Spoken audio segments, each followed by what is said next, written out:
आज के इस डिटेल्स वीडियो में हम जानेंगे जो हमने अभी तक ट्रेन में कभी नोटिस नहीं किया, जैसे tools, mark, design, bogie, instruments. सभी डिटेल्स को डिटेल वाइज समझेंगे। कोच के बाहर ये साइड फिलिंग और लिफ्ट ईयर वर्ड क्यों लिखे होते हैं? नए ट्रेन में ये साइड वूफर क्यों दिखते हैं?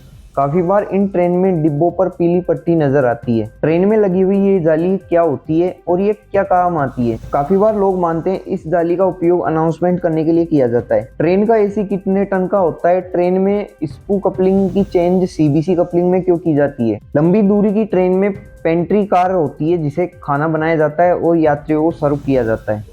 हम जनरल बोगी को कैसे पहचान सकते हैं? इस जनरल बोगी में 3 दरवाजे लगे होते हैं और येलो कलर की ये आडी लाइनें होती है। और आगे जानेंगे स्लीपर बोगी को कैसे पहचाना जा सकता है और एसी क्लास को कैसे पहचाना जा सकता है। ट्रेन के अंदर जो ये लाइट लगी होती है इसका मतलब क्या होता है? ये किस तरीके का संकेत होता है? रेलवे सीडीटीएस टॉयलेट को बायो टॉयलेट में क्यों कन्वर्ट करने जा रहा है?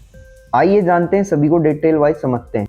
सबसे पहले ये जानते हैं ट्रेन में जो लाइट पंखे होते हैं वो घरों की बिजली से क्यों नहीं चलते?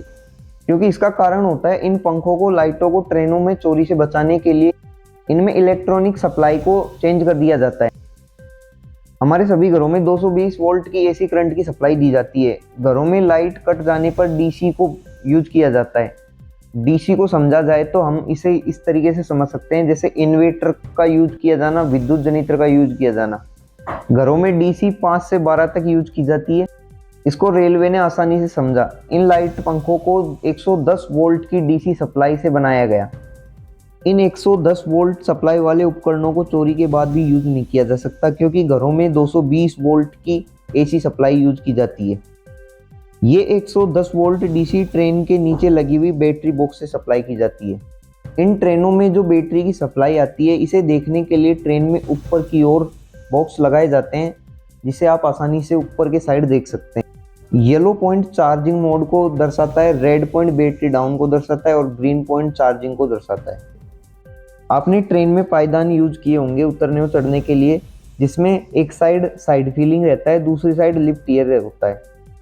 लिफ्ट ईयर वाले हिस्से से बोगी और कोच को अलग किया जाता है। इसकी मदद से बोगी और कोच को जैक के जरिए उठाकर रखा जाता है। साइड फीलिंग, इसके नाम से ही पता चल रहा है भरना।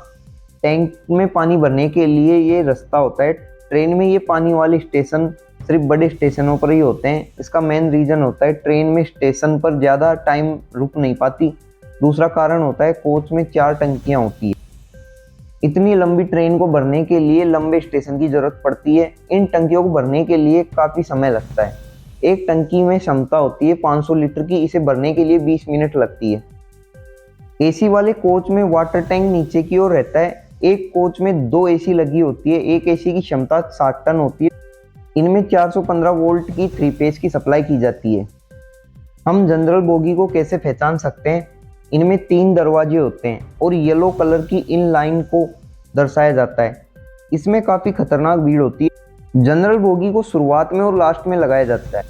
स्लीपर बोगी में 2 ही दरवाजे होते हैं। भीड़ भी कम रहती है। इसकी गैलरी दूसरी बोगी से अटैच होती है। इन्हें इस कनेक्टर से कनेक्ट किया जाता है जो रबर की लेयर से जुड़ा हुआ देख सकते हैं। पहले ट्रेन में ओपन डिस्चार्ज टॉयलेट होते थे, जिससे काफ़ी प्रॉब्लम आती थी। मैनुअली पहली प्रॉब्लम होती थी पटरी पर जंग लगना। दूसरा होता था स्टेशन पर खड़ी ट्रेन से टॉयलेट होने पर वहाँ पर गंदगी होना। इस परेशानी को रोकने के लिए सीडीटीएस सेंट्रल डिस्चार्ज टॉयलेट सिस्टम का यूज किया गया। इसमें क्या होता था, जो टॉयलेट होता है वो एक ही जगह बॉक्स में स्टोर किया जाता है। ये बॉक्स ऑटोमेटिकली सिस्टम में होता है, जो ट्रेन के 30 की स्पीड हो जाने पर ऑटो सिस्टम के जरिए खाली हो जाता था। लेकिन इससे स्टेशन की समस्या दूर हुई। जंग लगने की समस्या में अभी तक कोई उपाय नहीं हो पाया। इसे रोकने के लिए डीआरडीओ ने बायो टॉयलेट बनाया, जिसमें कई पार्ट होते हैं, जिसमें बैक्टीरिया, जीवाणुओं को डालकर रखा जाता है। ये हमारे टॉयलेट को डिकम्पोज कर देते हैं, छोटे छोटे टुकड़ों में कर देते हैं और गैस बनाकर निकल जाते हैं। ट्रेन में ट्रेवल करते समय आपने ऊपर की ओर एक जाली देखी होगी। इसे रूफ वेंटिलेटर कहते हैं। आपने देखा होगा गर्म हवा हर जगह वेंटिलेशन से निकाली जाती है और ये हमेशा ऊपर के साइड बने होते हैं। ट्रेन में भीड़ के कारण ये हवाएं बनती है, जिससे ट्रेन में दुर्घटना होने का खतरा रहता है। जिस वजह से ये जालियां बनाई जाती है, ये ऊपर के साइड चौकोर रहती है। इसे हम रूफ वेंटिलेटर कह सकते हैं। और ये पीले कलर की लाइन कपलिंग को दर्शाती है। ये दो डिब्बों को जोड़ने के लिए कपलिंग का यूज किया जाता है। पहले स्क्रू कपलिंग का यूज किया जाता था जो एक डिब्बे से दूसरे डिब्बे को रोकने में सक्सेस नहीं हो पाई। इसे ट्रेन के डिब्बे को हटने और पटरी से निकलने का डर रहता था।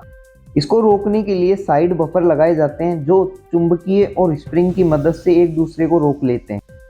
इसका एहसास आपने किया होगा, जब आपने स्टेशन से ट्रेन निकलती है तो हल्का झटका लगता है और जब ट्रेन रुकती है तो उस टाइम भी हल्का झटका महसूस होता है।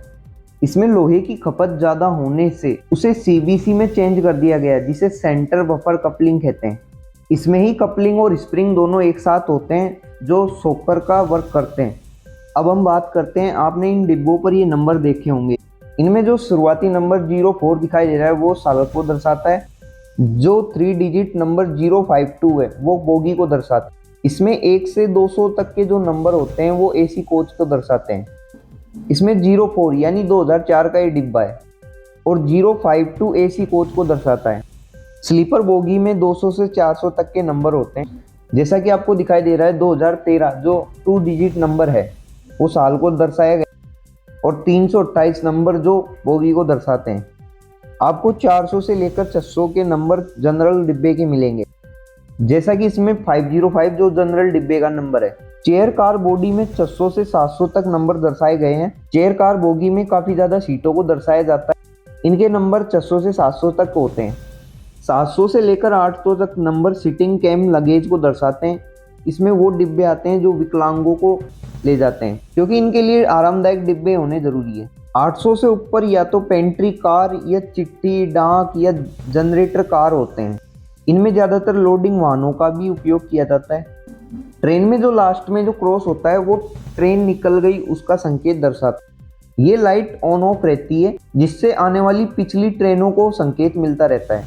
ये क्रॉस चिन्ह ये भी दर्शाता है इसमें कोई डिब्बा नहीं निकल गया हो, क्योंकि डिब्बा निकलने से ये क्रॉस चिन्ह नहीं आता।